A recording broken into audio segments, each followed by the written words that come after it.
Hello everyone, today we'll be looking at the HGUC Premium Bandai Crossbone Gundam X-3. It's a pretty nice kit. It's one of the many versions of the Crossbone Gundam you can buy. It's my personal favorite of all of them. I just really like the light blue. It's a nice color. I would recommend doing a lot of painting with this kit, as all the stickers on are fold on, and even with the stickers provided, it doesn't exactly cover all the areas, such as the 3 here on the head, or the little white spot on the top of the chest here, or the blue on the inside of the legs. I painted the entire kit up, so I didn't use any stickers, minus the eyes here for the regular faceplate and the open one I have on here. But yeah, so let's get into it. Articulation on this guy is pretty good, pretty standard for your average high grade. Head here is on the standard poly cap, so it can look back pretty good, and look down also pretty good. The shoulders here are on the standard poly cap joint, so they can move forward pretty good, move back pretty good, move up pretty good as well. You can also do a full 360. Shoulder can also go out along with that. You can also do a full rotation here. Has a double jointed elbow. The flaps here on the arm here can open up, show off the high field generators. And the hands on the standard ball joint, so it can spin around whatever you need to. These back pieces here are on ball joints, so they can move around, swivel.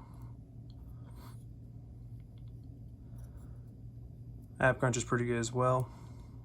It's jointed there. Can do about a full 360.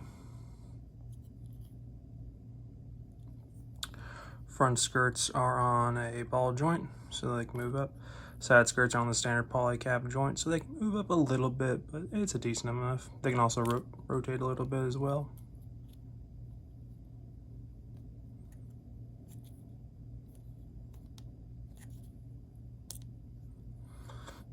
The legs are on a middle joint here, so they can go in and out from side to side there. Tops here at the standard poly, so they can move out pretty far before they hit the side skirt there. They can also move forward quite a bit as well, and a tad bit back. Full 360 at the upper part here. Double jointed knee. Ankle guard here is on a ball joint, and the top here can go up and down. And the lower section here, the actual foot here, is on a ball joint. Can move side to side pretty good. And yeah, so that's it for the articulation aspect of this kit. Pretty good.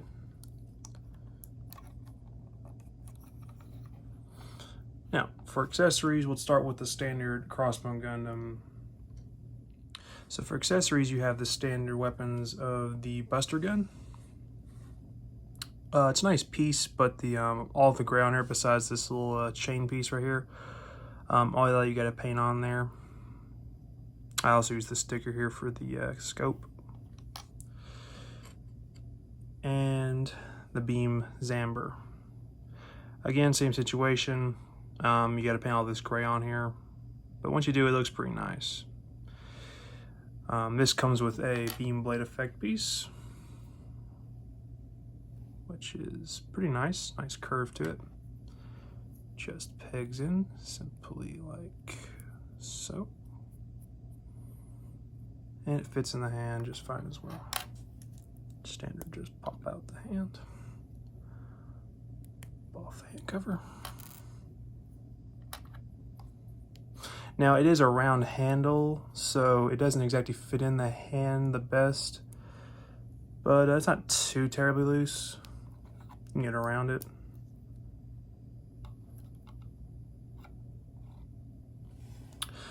Now the Buster Gun here requires a different set of hands. These ones here with the peg here in there, since it's kind of an odd handle.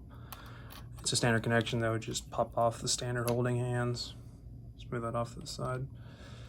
And just peg it on like so.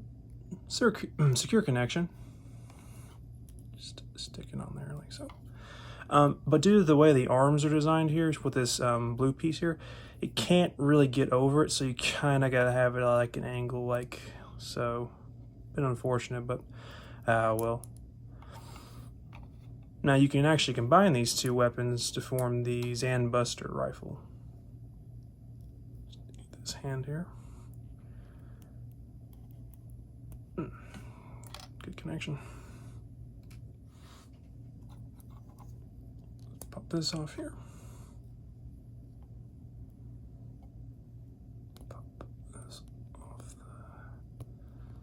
the side here.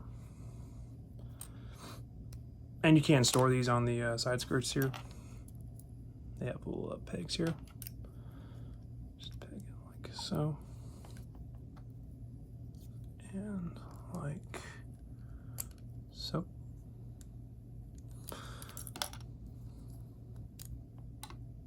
But to combine them, you just take the buster gun here, fold down the handle, fold this little white flap up, take the beam zamber, pop this off, plug this in up top here. Bit tricky, but make sure it's just like this. And then take the little peg here, stick it into here. And there we have the Zan-Buster. Now this requires a different holding hand as well. This more curved one.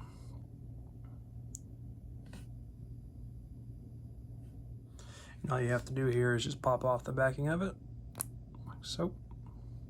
Now it's a bit of an interesting fit because you have to thread the wrist part here and then make sure the hand gets on this secondary handle here, and then reattach the backing here. And it can be a bit tricky since it's really cluttered, but it's possible. Now it's a bit hard to get it attached on here, but the wrist being this curved definitely helps with that. So that's pretty nice. It's a bit tricky to get around the arm there, but it's a nice looking weapon.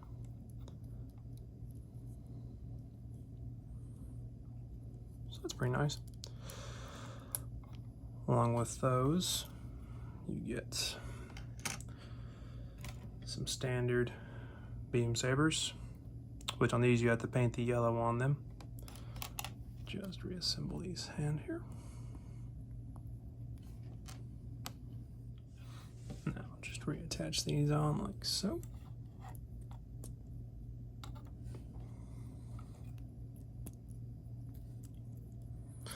And they hold in just fine. Standard, just sliding. So, and they're pretty nice.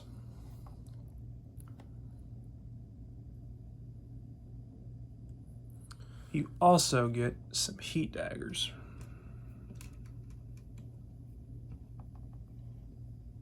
which are pretty nice, but they come all in gray, so I just painted the handles on them here white. And they fit in the hand pretty well. Let's pop it off here. Pop that off. Put one of them in. Attach this.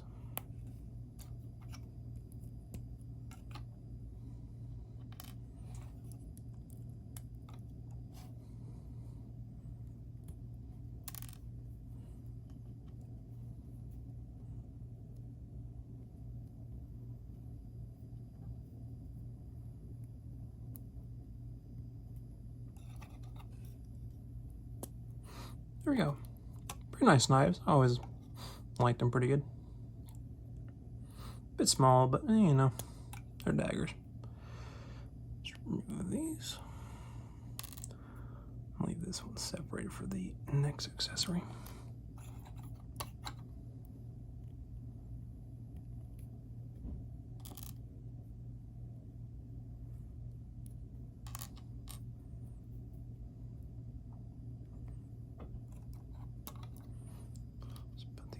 Sides. And now a nice little weapon that comes with this one is this nice sword, the Muramasa Blaster. Very nice sword. fits in the standard hand like so. Now this one, even though it has a round handle, it actually has this nice little part that sticks out that's nice and flat. So when you put the hand around it, it actually holds it with a nice firm grip, which I always appreciate, because circular handles just don't work out well unless there's an actual peg or something like this where you can actually just attach it on like that. Now, it does require quite a bit of paint. I had to do the blue around here on the skull, the yellow trimming around here on the blade, and the yellow handle. I also panel lined the skull's head. Yeah, that's pretty nice. But it looks even cooler when you bring in its beam effects. You get these two here, and this very long one here for the top. Attaching them on is pretty simple. Just to pop off the tip of the sword here. So. Then when attaching these, make sure the smallest one right here is at the top.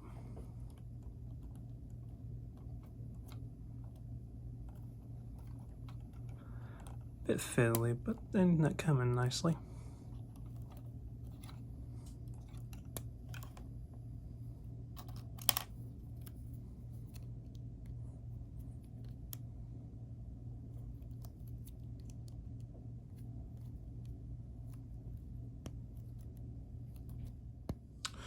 Then just attach on the long one here. At the top, just a simple slide in. Then just reattach it on like so. And there we go. And it's a very, very long sword, which is pretty cool. It's hard to get in a camera shot, but it's very nice. Another cool thing about this weapon is that it actually has a rifle mode. Let's pop this part off. Plug this back in. Just remove these. Then pop off this hand here.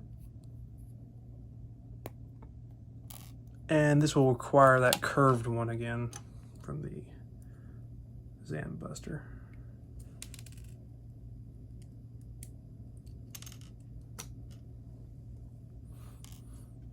But unlike the Zambuster, this one's actually a lot easier to get in since it doesn't have as much cluttering around it.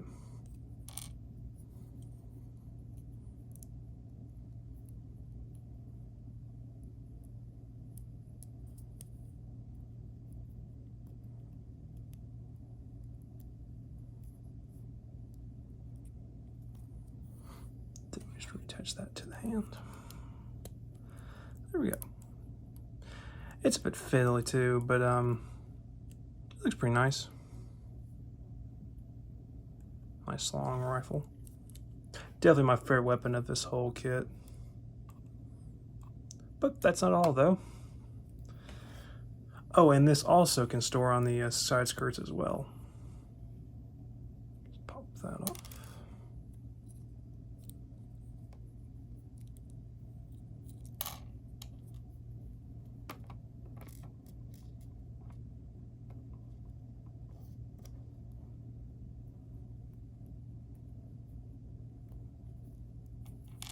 I find it best to store it on the right one because this little guard here likes to clash with the upper torso.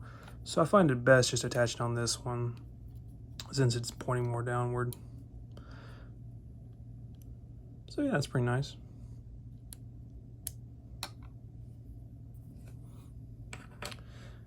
Now for another accessory you get the scissor anchor here, which is pretty nice. It's the front skirts here, but just deployed out with the wires there. Let's go rebuild this real quick. Now to attach it, it's a bit tricky because what I like to do is I like to pop off the upper torso here. And I like to get my nail behind this white part here.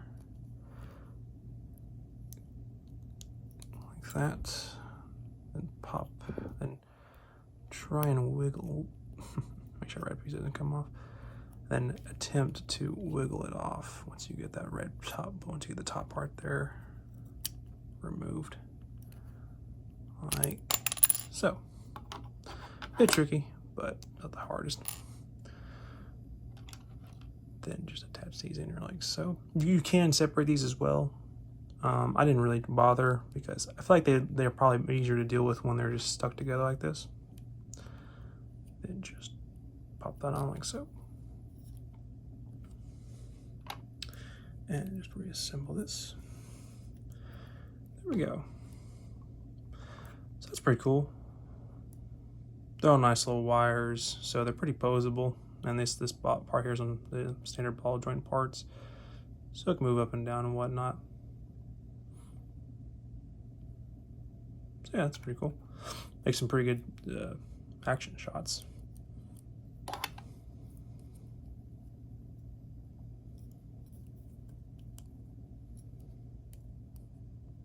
Just gonna remove this here. There we go. Then just pop that off. Just reattach these skirts like so.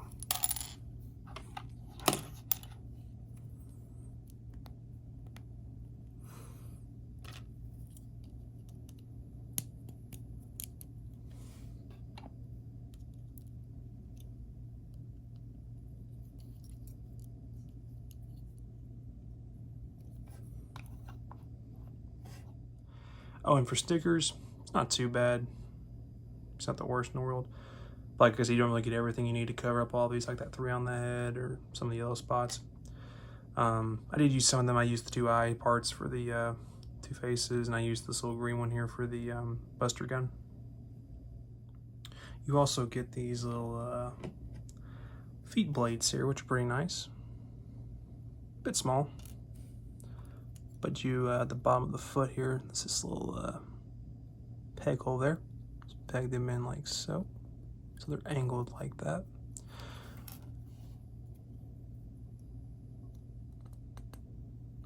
Just like so.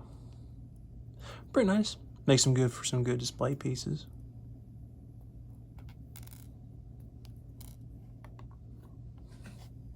And for the last 2 accessories you get with this kit, you get these screw whips, which are also pretty nice. Standard connection to the hand here. Just make sure they're straight, and make sure this little front piece or the smooth side is in the front of the hand.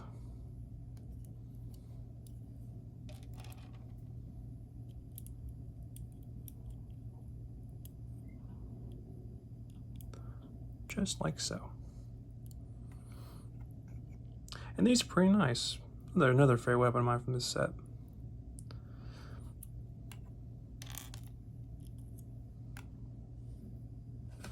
Now, for the final accessory, get this core block, which requires quite a bit of painting as well. It's gray here for the top sides here and the top here, all the blue, the yellow, and this metallic gray I used here, or gunmetal I should say. Now what this is for here is that this back piece here, you can remove this, let it go on the side there, and then pop these parts off right here, rotate them, then place them in the upwards position, like so. Just do that for all 4 of these.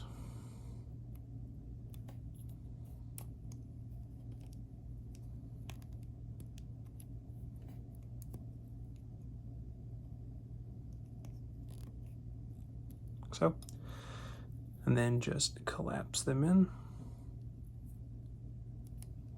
so. And when attaching this on here, make sure there's this little line right here in the center. Make sure that stays in that position when this is attached to the backing here, like so. So it looks like the core fighter has been deployed from the kit. Also has a nice little action base here, action base hole here for if you want to display it. That's pretty nice.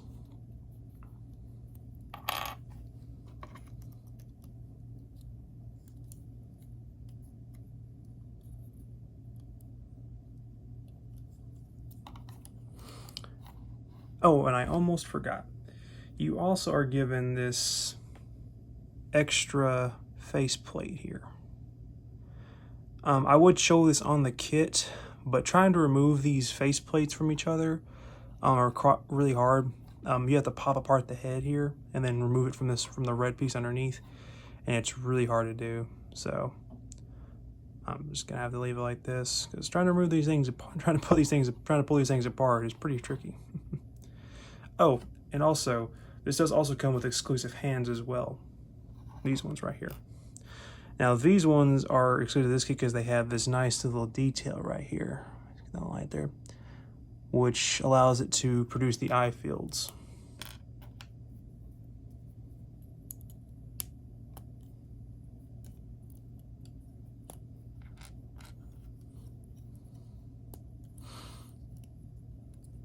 So review these hands, make sure these blue parts are out here. So. And so it looks like he's casting eye fields. So that's pretty cool. I'm glad they included those because, well, we need those because, you know, it doesn't really have any other way of showing off them besides this blue piece folding out.